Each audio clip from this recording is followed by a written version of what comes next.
በሳምንቱ የመጀመሪያ ቀን ሁለት ሰዎች ተገዙ። ከዝምታዋ ሐዘኗ ኢየሩሳሌም በጋ በሰው ልጅ ሐዘን የተሞላ ርቱዕ ታሪክ ቃላትን ሲለዋወጥ ልባቸው ባዘን ተሞልቶ ነበር። ጌታ ቀረበ፣ ሐሳባቸውን አካፈላቸው። ዓይኖቻቸው ተሸፍነዋል፣ አላወቁም። ምን የተወያያችሁ ነው? ምን የተካሄደ እንዳለ አታውቁም። የናዝሬቱ የኢየሱስ ታሪክ እሱ የእግዚአብሔር ነቢይ ነበር። ሰቀሉት፣ እሱ የእስራኤል ቤዛ ነው። ለሶስት ቀናት በድንጋይ መቃብር ተቀበረ። ልባችን ለማመን ምኛ ዘገየ። ቃላቶቹ እንደ ረግብ ያለ ነፋስ ይሰራሉ። ክርስቶስ መከራ ተቀብሏል፣ ከዚያም ወደ ፍቅር መጣ።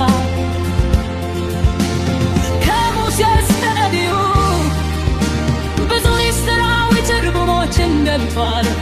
ልባቸው ተቃጠለ፣ የእምነት እሳት በምሽቱ ጥልቅ ሐዘን መካከል።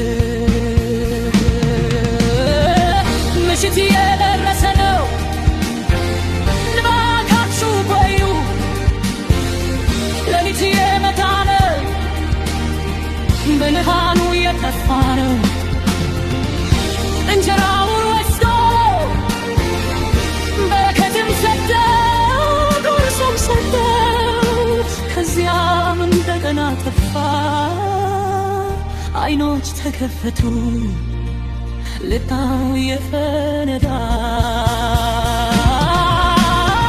ልቤ በውስጡ አልተቃጠለም፣ ቃሉ ጥልቅ የሆነው ሌሊት ሲያበራ ወደ ምስጢራዊ የሕይወት ምንጭ እንመልሰዋለን። እንጀራው የሚጎርሰው ጌታን እናውቀዋለን። በየቀኑ ናስብ በመውደድ መስጠት ልቦች በብሩ ይቃጠላሉ። እምነት እንደገና ይነቃቃል። መመለስ ትንሣኤዎች ጌታ ሕያው ነው፣ የትንሣኤ ብርሃን በእያንዳንዱ እርምጃ ሁልጊዜ ከኛ ጋር ነው። እማማው ልባችን ለዘላለም ይቃጠል።